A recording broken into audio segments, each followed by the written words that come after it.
চিকেনের দুর্দান্ত স্বাদের রেসিপি খুঁজছেন? তাহলে চোখ কান বুঝে একদম নিশ্চিন্ত মনে এইভাবে চিকেন মহারানি বানিয়ে নিন, খেতে ফাটাফাটি লাগবে। তো এই রেসিপির জন্য 1 কিলো উইথ বোন চিকেন নিয়েছি। ওর মধ্যে দিয়ে দিলাম টক দই, পরিমাণ মতো লবণ, আদা রসুন বাটা, কাশ্মীরি লঙ্কার গুঁড়ো, একটু কাসুরি মেথি দিয়ে সমস্ত কিছু খুব ভালো করে মেখে ঘন্টা 2 ঢাকা দিয়ে রাখতে পারলে ভালো। আর যদি হাতে সময় না থাকে তাহলে 1 ঘন্টা কিন্তু ঢেকে রাখতেই হবে। তো আমি 1 ঘন্টা পরই রান্নাটা শুরু করছি।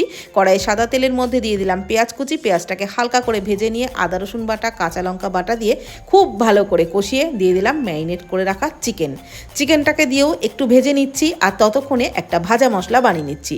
গোটা ধনে, জিরে আর অল্প মৌরি শুকনো খোলায় ভেজে ঠান্ডা করে মিক্সিতে পাউডার তৈরি করে নিয়েছি।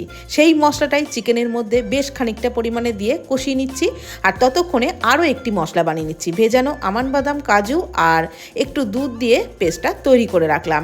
এদিকে চিকেন কিন্তু খুব ভালো করে কষিয়ে নেওয়া হয়ে গেছিলো। চিকেন থেকে একদম তেল ছাড়তে শুরু করলে ওই দুধ আর কাজু বাদাম, আমন্ড বাদাম বাটাটা দিয়ে খুব ভালো করে একটু কষিয়ে নিলাম।